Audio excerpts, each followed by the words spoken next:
എല്ലാവർക്കും നമ്മുടെ പുതിയ വീഡിയോയിലേക്ക് സ്വാഗതം. ഇന്നത്തെ നമ്മുടെ റെസിപ്പിയെ ഇൻസ്റ്റന്റ് ആയിട്ട് നമുക്ക് റെഡിയാക്കിയിട്ട് എടുക്കാൻ പറ്റിയ നല്ല സൂപ്പർ ടേസ്റ്റി ആയിട്ടുള്ള ഒരു ബ്രേക്ക്ഫാസ്റ്റ് ആണ്. ബ്രേക്ക്ഫാസ്റ്റിനോ അല്ലെങ്കിൽ രാത്രി ഡിന്നറിനൊക്കെ ആണെങ്കിലും വളരെ ഈസി ആയിട്ട് നമുക്ക് ചെയ്തിട്ട് എടുക്കാൻ പറ്റിയ നല്ല സോഫ്റ്റ് ആയിട്ടുള്ള ഒരു വീശപ്പാണ് കേട്ടോ. ഇതിന്റെ കൂടെ റെസ്റ്റോറൻറ്റ് സ്റ്റൈലിൽ നല്ല അടിപൊളി ടേസ്റ്റി ആയിട്ടുള്ള ഒരു ബോൺലെസ് ചിക്കൻ ഗ്രേവിയും കാണിക്കുന്നുണ്ട്. രണ്ടും നല്ല അടിപൊളി ഒരു കോംബോയാണ്. അപ്പോൾ നമുക്ക് ഇതെങ്ങനെയാണ് തയ്യാറാക്കുന്നതെന്ന് ഒന്ന് കണ്ടു നോക്കാം. കൂടാതെ ഈ ഒരു വീഡിയോ കണ്ടുകൊണ്ടിരിക്കുന്ന സമയത്ത് നിങ്ങൾക്ക് ഇഷ്ടപ്പെടുവാണെങ്കിൽ മറക്കാതെ തന്നെ ഒരു ലൈക്ക് ബട്ടണും കൂടെ ഒന്ന് ക്ലിക്ക് ചെയ്യണേ. ചാനലൊന്ന് സബ്സ്ക്രൈബ് ചെയ്ത് സപ്പോർട്ടും കൂടി ചെയ്യുക. അപ്പോൾ നല്ല സോഫ്റ്റ് ആയിട്ടുള്ള വീശപ്പം റെഡിയാക്കാൻ വേണ്ടിയിട്ട് ആദ്യം തന്നെ നമുക്കിതിലേക്ക് വേണ്ടത് ഇതുപോലെ 1 കപ്പ് അളവിൽ അരിയാണ്. ഞാനിപ്പോൾ ഇവിടെ എടുത്തിരിക്കുന്നത് 1 കപ്പ് അളവിൽ ജീരകശാല റൈസാണ് കേട്ടോ. നമ്മൾ ബിരിയാണിയൊക്കെ വെക്കാൻ എടുക്കുന്ന ഒരു ചെറിയ അരിയില്ല, ജീരകശാല അരി കൈമ റൈസ്, അതാണ് കേട്ടോ ഇവിടെ എടുത്തിരിക്കുന്നത്. ഇതിന് പകരം നിങ്ങൾക്ക് പച്ചരി വേണമെങ്കിൽ എടുക്കാമെന്നാണ് 1 കപ്പ്. പച്ചരിയെക്കാട്ടിൽ നമ്മൾ ഈ ഒരു ജീരകശാല റൈസ് തന്നെയാണ് എടുക്കുന്നതെങ്കിൽ കുറച്ചും കൂടി നല്ലൊരു ടേസ്റ്റ് ഉണ്ടാവും കേട്ടോ. ഈ ഒരു അരി ഒരു 3-4 തവണ നന്നായിട്ട് കഴുകിയെടുത്തതിന് ശേഷം ഇതിലേക്ക് കുറച്ച് ഏറെ തന്നെ വെള്ളം ഒഴിച്ച് കൊടുത്തിട്ട് നമ്മൾ സാധാരണ പച്ചരിയൊക്കെ കുതിർത്തിയെടുക്കത്തില്ലേ, അതുപോലെ തന്നെ ഈ ഒരു അരി നമുക്കൊന്ന് കുതിർത്തിയെടുക്കണം കേട്ടോ. അപ്പോൾ ഇതിലേക്ക് കുറച്ച് ഏറെ തന്നെ വെള്ളം ഒഴിച്ച് കൊടുത്തിട്ട് ഒരു 2-3 മണിക്കൂറോളം ഞാനൊന്ന് കുതിർത്തിയെടുത്തിരിക്കുന്ന അരിയാണിത്. അപ്പോൾ രാവിലെയൊക്കെ എണീറ്റ് നമുക്കിത് ഉണ്ടാക്കാനാണെങ്കിൽ തലേന്ന് നമ്മൾ അരി കുതിരാൻ ഇട്ടാൽ മതി. അപ്പോൾ രാവിലെയൊക്കെ എണീറ്റ് വളരെ ഈസി ആയിട്ട് ഒരു 10-15 മിനിറ്റുള്ളിൽ നമുക്കിത് റെഡിയാക്കി എടുക്കാൻ പറ്റും. അപ്പോൾ ഇത് കണ്ടില്ല, ഈ ഒരു അരി ഞാനിവിടെ നന്നായിട്ട് ഇരുന്ന് കുതിർത്തി എടുത്തിട്ടുണ്ട്. നന്നായിട്ട് കുതിർന്ന് കിട്ടണം, എങ്കിലും നമുക്ക് നല്ല ഫൈനായിട്ട് ഇത് അരിഞ്ഞ് കിട്ടത്തുള്ളൂ. ഇനി ഇത് വീണ്ടും നന്നായിട്ട് കഴുകി അതിൻ്റെ ഒരു വെള്ളമൊക്കെ നമുക്കൊരു അരിപ്പ് പാത്രത്തിലേക്ക് ഊറ്റി ഒന്ന് കളഞ്ഞിട്ടെടുക്കാം കേട്ടോ. അപ്പോൾ ഒരു വെള്ളം ഇതുപോലെ ഫുള്ള് കളഞ്ഞെടുത്തിട്ടുണ്ട്. ഇനി നമുക്ക് ഈ ഒരു അരിയെ ഈ ഒരു മിക്സിയുടെ ജാറിലേക്ക് ഫുള്ളിട്ട് കൊടുക്കാം. ഇനി നമുക്കിതിലേക്ക് വേണ്ടത് ഇതുപോലെ ഒരു 1/2 കപ്പ് അളവിൽ ചോറാണ് കേട്ടോ. ഇതുപോലെ മട്ട അരിയുടെ ചോറോ അല്ലെങ്കിൽ വെള്ള അരിയുടെ ഏത് ചോറ് വേണമെങ്കിലും നമുക്കിതിലേക്ക് ചേർത്ത് കൊടുക്കാവുന്നതാണ്. പിന്നെ നമുക്കിതിലേക്ക് വേണ്ടത് ഒരു 1/2 കപ്പ് അളവിൽ തേങ്ങയാണ്. അതുപോലെ തന്നെ ഒരു കോഴിമുട്ട ഇതുപോലെ പൊട്ടിച്ച് ഇതിലേക്ക് ഒഴിച്ചു കൊടുക്കാം. ഇനി അഥവാ നിങ്ങൾ മുട്ട ഉപയോഗിക്കാത്തവരാണെങ്കിൽ മുട്ട ഒഴിവാക്കി വേണമെങ്കിൽ നമുക്കിത് ചെയ്യാവുന്നതാണ്. ഇതിലേക്ക് ആവശ്യത്തിനുള്ള ഉപ്പും അതുപോലെ തന്നെ വളരെ കുറച്ച് മാത്രം ഒരു 1/2 ടീസ്പൂൺ പഞ്ചസാരയും കൂടി ഇട്ട് കൊടുത്തിട്ടുണ്ട്. ആദ്യം ഞാൻ ഇതിലേക്ക് ഒരു 1/2 കപ്പ് അളവിൽ വെള്ളം ഒഴിച്ച് കൊടുത്തിട്ട് ഇത് നല്ല ഫൈനായിട്ട് നമുക്കൊന്ന് അരച്ചെടുത്തിട്ട് വരാം. അപ്പോൾ ഇത് കണ്ടില്ല, ഒട്ടും തരിയില്ലാതെ നല്ല ഫൈനായിട്ട് ഞാനൊന്ന് അരച്ചെടുത്തിട്ടുണ്ട്. അരയ്ക്കുന്ന ഒരു സമയത്ത് ഞാൻ ഇടയ്ക്കൊരു 3 ടേബിൾ സ്പൂൺ വെള്ളം കൂടെ ഒഴിച്ച് കൊടുത്തിരുന്നു കേട്ടോ. അപ്പോൾ അരയ്ക്കുന്ന ഈ ഒരു സമയത്ത് ആദ്യം 1/2 കപ്പ് ചേർത്ത് കൊടുത്തു, പിന്നെ ഒരു 3 ടേബിൾ സ്പൂൺ വെള്ളം കൂടി ഇതിലേക്ക് ഒഴിച്ച് കൊടുത്തിട്ടുണ്ട് കേട്ടോ. ഇതിന് നമുക്ക് മറ്റൊരു പാത്രത്തിലേക്ക് ഇതുപോലെ ഒഴിച്ച് കൊടുക്കാം. ഇതിപ്പോൾ കണ്ടില്ല, ഈ ഒരു ബാറ്റർ കുറച്ച് കട്ടിക്കാണ് ഇതുപോലെ ഇരിക്കുന്നത്. ഈ ഒരു ബാറ്ററിൻ്റെ ഒരു കറക്റ്റ് പാകം എന്ന് പറയുന്നത് ഒരിക്കലും കട്ടിയായിട്ട് ഇരിക്കരുത്, അത്യാവശ്യം ഒരു വെള്ളം പോലെ ഇരിക്കുന്ന ഒരു രീതിക്ക് വേണം നമ്മളിത് റെഡിയാക്കി എടുക്കാൻ വേണ്ടിയിട്ട്. ഈ ഒരു മിക്സിയുടെ ജാറിലേക്ക് തന്നെ വീണ്ടും നമുക്ക് 1 കപ്പ് അളവിൽ വെള്ളം ഒഴിച്ച് കൊടുത്തിട്ട് ആ ഒരു വെള്ളം നമുക്കിതിലേക്ക് ഒഴിച്ച് കൊടുക്കാം. എന്നിട്ട് വീണ്ടും ഒന്ന് മിക്സ് ചെയ്ത് നോക്കുക കേട്ടോ. ഇപ്പോൾ ഇത് കുറച്ച് കട്ടിക്ക് തന്നെയാണ് ഇരിക്കുന്നത്. അപ്പോൾ വീണ്ടും ഞാൻ ഇതിലേക്ക് 1 കപ്പ് വെള്ളം എടുത്തിട്ടുണ്ട്. അത് മുഴുവനായിട്ട് ഒഴിച്ച് കൊടുക്കണ്ട, ഇതുപോലെ കുറച്ച് ഒഴിച്ച് കൊടുത്തിട്ട് നമുക്ക് നോക്കാം. അപ്പോൾ രണ്ടാമതെടുത്ത ഒരു വെള്ളം കുറച്ച് ഒഴിച്ച് കൊടുത്ത് ആ ഒരു മുഴുവൻ വെള്ളം ഇതിലേക്ക് ഒഴിച്ച് കൊടുത്തിട്ടുണ്ട് കേട്ടോ. അപ്പോൾ ഇപ്പോൾ ഇതിലേക്ക് ഒരു 2 കപ്പ് വെള്ളം ഫുള്ളായിട്ട് ഒഴിച്ച് കൊടുത്തിട്ടുണ്ട്. അപ്പോൾ ടോട്ടൽ എനിക്കിപ്പോൾ ഇതിലേക്ക് ആവശ്യമായിട്ട് വന്നിട്ടുള്ളത് 2.5 കപ്പ് ഒരു 3 ടേബിൾ സ്പൂൺ വെള്ളം കൂടെ ആണ്. അപ്പം നമ്മളൊക്കെ എടുക്കുന്ന ഒരു അരിയുടെ ഒക്കെ ഒരു വ്യത്യാസം അനുസരിച്ച് ചിലപ്പോൾ വെള്ളത്തിൻ്റെ അളവ് കൂടിയോ കുറഞ്ഞൊന്നൊക്കെ ഇരിക്കാം കേട്ടോ. നിങ്ങൾ ഈ ഒരു പാകത്തിൽ നിന്ന് റെഡിയാക്കി എടുത്താൽ മതി. അതുപോലെ നിങ്ങൾ ജീരകശാല റൈസിന് പകരം പച്ചരിയാണ് എടുക്കുന്നതെങ്കിൽ ചിലപ്പോൾ ഈ ഒരു വെള്ളത്തിൻ്റെ അളവ് കറക്റ്റ് ആയിരിക്കണമെന്നില്ല. അപ്പോൾ നിങ്ങൾ ഈ ഒരു കറക്റ്റ് പാകത്തിന്, ഇത് കണ്ടില്ല കുറച്ച് വെള്ളം പോലെ ഇരിക്കുന്ന ഈ ഒരു പാകത്തിന് നമ്മൾ ബാറ്റർ ഒന്ന് റെഡിയാക്കി എടുത്താൽ മതി. വെള്ളം ചേർത്ത് കൊടുത്തതിന് ശേഷം ഇതിൻ്റെ ഒരു ഉപ്പൊന്ന് നോക്കുക. അപ്പോൾ ഇതിലേക്ക് ആവശ്യത്തിനുള്ള ഉപ്പും കൂടി ഇട്ട് കൊടുത്തിട്ട് നമുക്കൊന്ന് മിക്സ് ചെയ്തിട്ട് എടുക്കാം. ഇതുപോലെ മാവ് റെഡിയാക്കിയതിന് ശേഷം ആദ്യം നമ്മൾ ഒരെണ്ണം ചുട്ട് നോക്കുക. അപ്പോൾ അത് കുറച്ച് കട്ടിക്കാണ് ഇരിക്കുന്നതെങ്കിൽ കുറച്ചും കൂടി വെള്ളം ഒഴിച്ച് കൊടുത്തിട്ട് നമ്മൾ റെഡിയാക്കി എടുത്താൽ മതി കേട്ടോ. ഇനി ഈ ഒരു മാവ് നമ്മൾ റെസ്റ്റ് ചെയ്യാൻ വെക്കേണ്ട ആവശ്യമില്ല, മാവ് അരച്ചിട്ട് അപ്പം തന്നെ നമുക്കിത് റെഡിയാക്കി എടുക്കാൻ പറ്റും കേട്ടോ. അപ്പോൾ ഗ്യാസ് അടുപ്പിൽ ഇതുപോലെ ഒരു പാൻ വെച്ച് കൊടുത്തിട്ടുണ്ട്. പാൻ ചെറിയതായിട്ടൊന്ന് ചൂടായിട്ട് വരുമ്പോഴത്തേക്ക് തന്നെ ഇതുപോലെ 1 തവി മാവ് നമുക്കിതിലേക്ക് ഒഴിച്ചു കൊടുക്കാം. കറക്റ്റ് 1 തവിയൊക്കെ മതിയാവും. എന്നിട്ട് അപ്പം തന്നെ നമ്മൾ ഇതുപോലെ എടുത്തിട്ട് ഫുള്ളായിട്ടൊന്ന് ചുറ്റിച്ചിട്ട് എടുക്കണം. തീ ഒരുപാട് കുറച്ച് വെച്ച് കൊടുത്തിട്ടല്ല ഇത് കുക്ക് ചെയ്തിട്ട് എടുക്കേണ്ടത്, ഒരു മീഡിയം ഫ്ലെയിമിൽ വെച്ച് കൊടുത്തിട്ട് തന്നെ വേണം ഇത് കുക്ക് ചെയ്തിട്ട് എടുക്കാൻ വേണ്ടിയിട്ട്. ആ ഒരു മാവൊന്ന് കുക്കായി വരാൻ തുടങ്ങുമ്പോഴത്തേക്കും ഇതിൻ്റെ മുകളിലായിട്ട് നമുക്ക് കുറച്ച് നെയ്യോ എണ്ണയോ വേണമെങ്കിൽ സ്പ്രെഡ് ചെയ്ത് കൊടുക്കാമെന്നാണ് കേട്ടോ. ഞാനിപ്പോൾ ഇതിലേക്ക് കുറച്ച് നെയ്യൊന്ന് സ്പ്രെഡ് ചെയ്ത് കൊടുക്കുകയാണ്. അപ്പോൾ കഴിക്കുമ്പോൾ കുറച്ചും കൂടി നല്ലൊരു ടേസ്റ്റും ഉണ്ടാവും. ഇത് വളരെ കനം കുറഞ്ഞൊരു വിഷപ്പ് ആയതുകൊണ്ട് തന്നെ ഇത് നമ്മൾ മറിച്ചിട്ട് കൊടുക്കേണ്ട ആവശ്യമില്ല കേട്ടോ. മറിച്ചിട്ട് കൊടുക്കാതെ തന്നെ ഫുള്ളായിട്ട് നന്നായിട്ട് കുക്കായിട്ട് വരും. ഇനി നിങ്ങൾക്ക് മറിച്ചിട്ട് കൊടുക്കണമെങ്കിൽ മറിച്ചിട്ട് കൊടുത്തിട്ട് ആ ഒരു സൈഡും കൂടി വേണമെങ്കിൽ കുക്ക് ചെയ്തിട്ട് എടുക്കാം. ഒരു കുറച്ച് സെക്കൻഡുകൾ മാത്രം കുക്ക് ചെയ്താൽ മതി. കുറച്ച് സമയം നമ്മൾ ഇതുപോലെ പാനിലിട്ടതൊന്ന് കുക്ക് ചെയ്യണം. അപ്പോഴാണ് ഈ ഒരു പാനിൽ നിന്ന് ഇതുപോലെ ഈസി ആയിട്ട് നമുക്ക് എടുക്കാൻ പറ്റുന്നത്.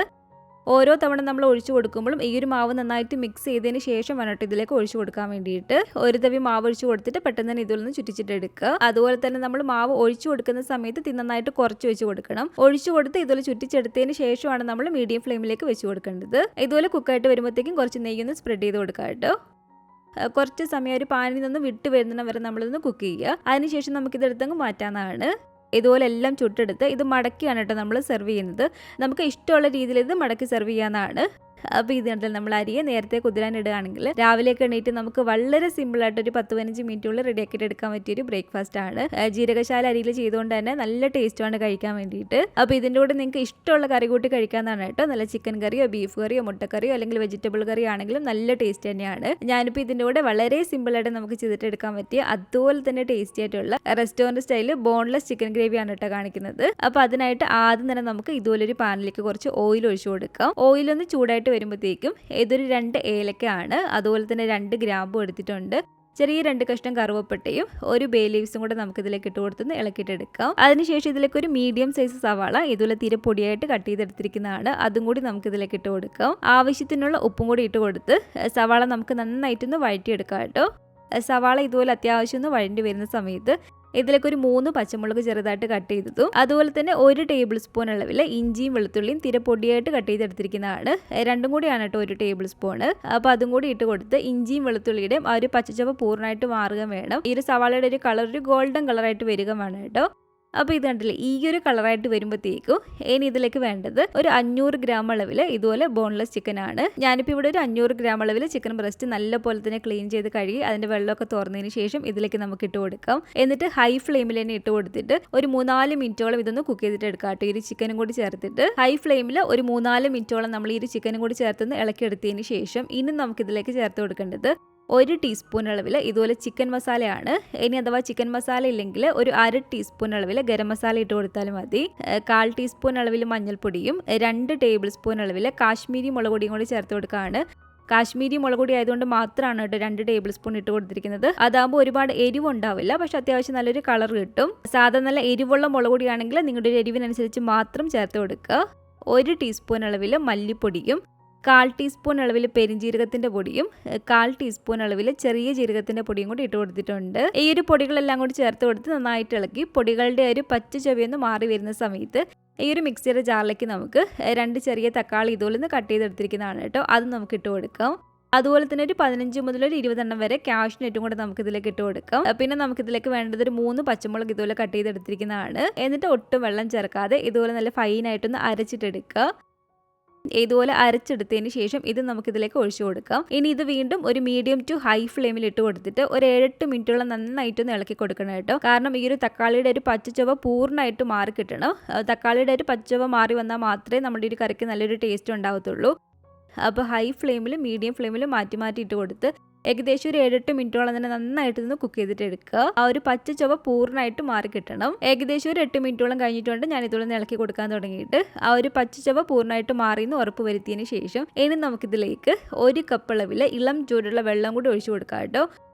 വെള്ളവും കൂടി ചേർത്ത് കൊടുത്തിട്ട് നന്നായിട്ട് ഇളക്കിയെടുത്തതിന് ശേഷം ഇനി ഇത് മൂടി വെച്ച് അടച്ചു വെച്ച് കൊടുത്തിട്ട് ഇത് നന്നായിട്ട് കുറച്ച് വെച്ച് കൊടുക്കുക. ഏകദേശം ഒരു 10-15 മിനിറ്റോളം നമ്മളൊന്ന് കുക്ക് ചെയ്തിട്ട് എടുത്താൽ മതി. അത്രയും സമയം നമ്മൾ തുടർച്ചയായിട്ട് ഇത് അടച്ചു വെച്ച് കൊടുക്കുകയും ചെയ്യരുത്. ഇടയ്ക്ക് ഇതുപോലെ തുറന്ന് ഇളക്കി കൊടുക്കണം കേട്ടോ.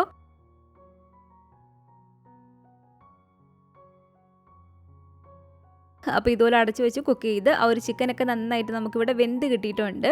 ചിക്കനൊക്കെ വെന്ത് വന്നതിന് ശേഷം ഇനി നമുക്ക് ഇതിലേക്ക് ചേർത്ത് കൊടുക്കേണ്ടത് ഇത് റെസ്റ്റോറൻറ്റ് സ്റ്റൈലായിട്ട് ബോൺലെസ് ചിക്കൻ ഗ്രേവി ആയതുകൊണ്ട് തന്നെ ഒരു റെസ്റ്റോറൻറ്റ് സ്റ്റൈൽ ഒരു കറക്റ്റ് ടേസ്റ്റ് കിട്ടണമെങ്കിൽ ഒരു 2-3 ടേബിൾ സ്പൂൺ നമുക്ക് ഇതിലേക്ക് ഫ്രഷ് ക്രീം ചേർത്ത് കൊടുക്കണം കേട്ടോ. ഇനി അഥവാ നമ്മുടെ കയ്യിൽ ഫ്രഷ് ക്രീം ഇല്ലെങ്കിൽ നല്ല തിക്കായിട്ടുള്ള ഒരു 1/2 കപ്പ് അളവിൽ തേങ്ങാപ്പാൽ ഒഴിച്ച് കൊടുത്താലും മതി കേട്ടോ. തേങ്ങാപ്പാൽ ഒഴിച്ച് കൊടുക്കുമ്പോൾ മറ്റൊരു ടേസ്റ്റ് ആവും. അതുപോലെ തന്നെ ഒരു 1 ടീസ്പൂൺ അളവിൽ ബട്ടറും കൂടി ഇതിലേക്ക് ഇട്ട് കൊടുത്തിട്ടുണ്ട്.